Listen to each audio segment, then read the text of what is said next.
साथ योगेश पांडे। शाम को 5 बज चुके हैं और वक्त हो चला है देश की सबसे सार्थक बहस ललकार का। और आज ललकार सियासी तकरार को समझने के लिए, और सियासी तकरार दिख रही है परिवारवाद के खिलाफ। परिवारवाद परिवार की सियासत को संभालने की जो सभी राजनीतिक दल बखूबी संभालते भी नजर आ रहे हैं, और संभाले भी क्यों ना, क्योंकि सत्ता पर काबिज जो होना है। दरअसल सियासत को समझना उतना ही मुश्किल है जितना पानी पर पानी को पानी लिखना। सियासत कहती कुछ और है, करती कुछ और है, जबकि सुनती कुछ और ही है। सियासत में युवाओं और पिछड़ों की दखलंदाजी को बढ़ाने की बात करने वाले नेता चुनाव के वक्त परिवार का बेड़ा पार करने में लग जाते हैं। 5 राज्यों में चुनाव से पहले राजनीतिक दलों के प्रत्याशियों की आई लिस्ट इसी बात का ऐलान करती है कि किस तरह से नेता अपने अपने परिवार के सदस्यों को टिकट दिलाने में सफल साबित हुए हैं। लेकिन सवाल यह है कि क्या लोकतंत्र के लिए, आने वाले भविष्य के लिए यह खतरा नहीं है? आज इसी मुद्दे पर हम चर्चा करेंगे, लेकिन उससे पहले जरा देखिए हमारी एक खास रिपोर्ट।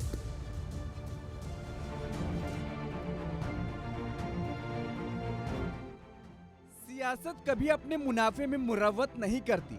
अपना काम चंगा तो सब हर हर गंगा। कहा जाता है कि डॉक्टर का बेटा डॉक्टर, इंजीनियर का बेटा इंजीनियर नहीं बनता, लेकिन नेता का बेटा नेता जरूर बनता है। युवाओं को मौका देने की बात करने वाली पार्टियां अपने परिवार को तवज्जो देती नजर आ रही हैं। बीजेपी एक ऐसी पार्टी है जो सबसे ज्यादा मुखर रहती है परिवारवाद के खिलाफ। इसी साल 15 अगस्त को लाल किले की प्राचीर से खुद प्रधानमंत्री नरेंद्र मोदी ने परिवारवाद के खिलाफ बिगुल फूंका था।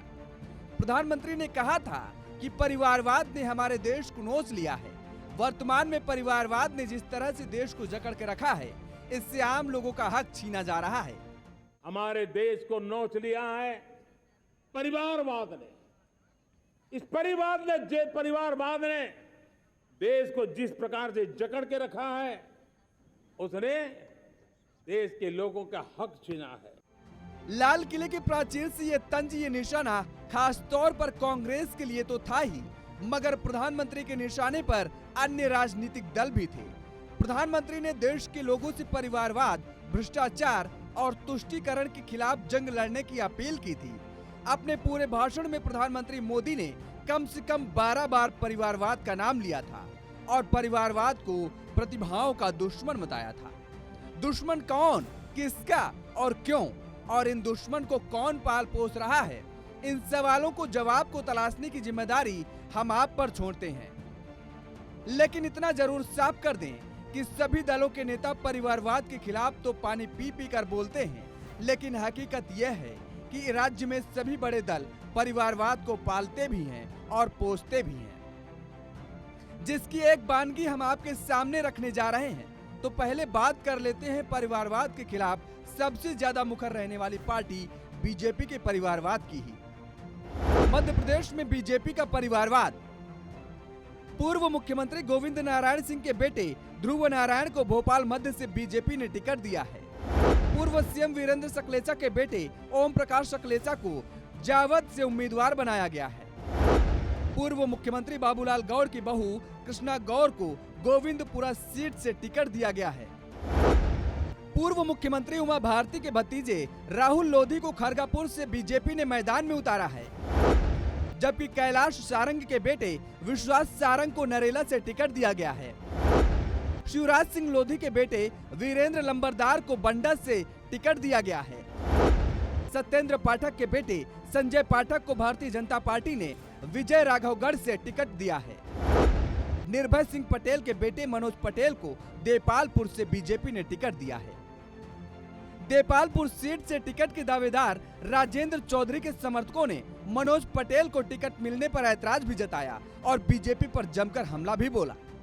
देपालपुर विधानसभा में राजेंद्र चौधरी जो हिंदूवादी नेता है, जबरदस्त सेना के संरक्षक है, वो प्रबल दावेदार है। लेकिन उनको तदधिकार करने के बाद भारतीय जनता पार्टी ने एक वंशवाद, पट्टावाद को बढ़ावा देते हुए 2 बार विधायक हारे और इस बार भारी विरोध होने के बाद भी उनको टिकट एक पट्टे के रूप में दे दिया गया।